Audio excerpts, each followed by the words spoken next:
15 വർഷം റീറ്റെയിൽ കരിയറിലും അത് കഴിഞ്ഞിപ്പോൾ 15 വർഷം കൊമേഴ്ഷ്യൽ ഇന്റീരിയർ വർക്കും ചെയ്ത ഒരാളെന്ന നിലയിൽ ഒത്തിരി ട്രെയിനിങ്, മെന്റർഷിപ്പ് ഇങ്ങനെയുള്ള പ്രോഗ്രാമുകളിൽ പങ്കെടുത്തിട്ട് ഒരാൾ പോലും ഞങ്ങളുടെ വർക്ക് പ്രൊഫഷൻ എന്നതിലുപരി ഫാമിലി അടക്കം ടച്ച് ചെയ്യുന്ന രീതിയിൽ ഞങ്ങളുടെ ഒരു സ്റ്റോറി കേൾക്കാനോ, ഇനി കേട്ടാൽ തന്നെയോ ആ കേട്ട് ഒന്ന് മൂളി അവിടെ വെച്ചിരുന്നുകൊണ്ട് ഇരിക്കുന്ന ആ ഒരു മെന്റർഷിപ്പ് ട്രെയിനേഴ്സ് അല്ലാതെ അതിലടക്കം ഇൻവോൾവ് ചെയ്തിട്ട് ഇതിങ്ങനെ ചെയ്യണം, ഇതിങ്ങനെയൊക്കെ വരും എന്നുള്ള ഒരു ഗൈഡൻസ് തരുന്ന ഒരു മെന്റർഷിപ്പ് പ്രോഗ്രാം എൻ്റെ ലൈഫ് ടൈമിൽ ഞാൻ ഫസ്റ്റ് ടൈമാണ് IVSലൂടെ കണ്ടത്. അതിൽ ജോയിഷ് മാം ഇടുന്ന എഫേർട്ടിന്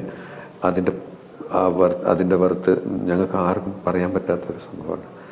അതൊരു പ്രൈസ്ലെസ് ഒരു ഗിഫ്റ്റാണ് ഞങ്ങൾക്ക് ഓരോരുത്തർക്കും കിട്ടുന്നത്. അതിലൂടെയാണ് ഈ ഓരോ പാർട്ടിസിപ്പൻസിൻ്റെയും ഹാർട്ടിലേക്ക് ടച്ച് ചെയ്യുന്നത് എന്നുള്ളതാണ് ഞാൻ IVS മെന്റർഷിപ്പ് പ്രോഗ്രാമിനെ പറ്റി ജോയിഷ് മാമിൻ്റെ എഫർട്ടിനെ പറ്റി മനസ്സിലാക്കിയത്. ഇതിലുള്ള ഓരോരുത്തർക്കും ഈ സമാന അഭിപ്രായമല്ലാതെ മറിച്ചുണ്ടാവില്ല എന്നുള്ള കാര്യത്തിലും നമുക്ക് എല്ലാവർക്കും മനസ്സിലാവുന്നുണ്ട്. ബിസിനസ് ഇപ്പം കൊറോണയ്ക്ക് ശേഷം പല ബിസിനസ്സുകളിലും വന്ന സ്ട്രഗിളും അതിൽ നിന്ന് കരകയറാനുള്ള ആൾക്കാരുടെ തത്രപ്പാടും ഒക്കെ എല്ലാവർക്കും ഓരോ ബിസിനസ് ചെയ്യുന്നവർക്കും അവരുടേതായ ഡിഫിക്കൽട്ടീസും കാര്യങ്ങളും അറിയുന്നതാണ്.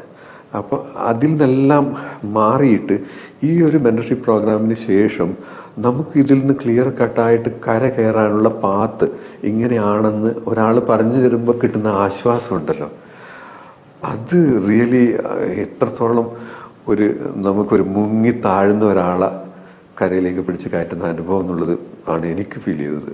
അപ്പം അതിന് പുറമെ ഇനി അങ്ങോട്ടും നമുക്ക് വളരെ വലിയ goals, sky is the limit എന്ന നിലയിൽ അച്ചീവ് ചെയ്യാൻ പറ്റുന്ന ഒരു പ്രോഗ്രാം IVSലൂടെ നമുക്ക് എത്തിച്ചേരാൻ പറ്റും എന്നുള്ള കാര്യത്തിൽ യാതൊരു സംശയവുമില്ല. ഓരോ ബിസിനസ് ഓണേഴ്സും ഇത് മനസ്സിലാക്കി ഇതൊന്ന് ടെസ്റ്റ് ചെയ്യണമെന്നാണ് എൻ്റെ ഒരു ചെറിയ റിക്വസ്റ്റ്.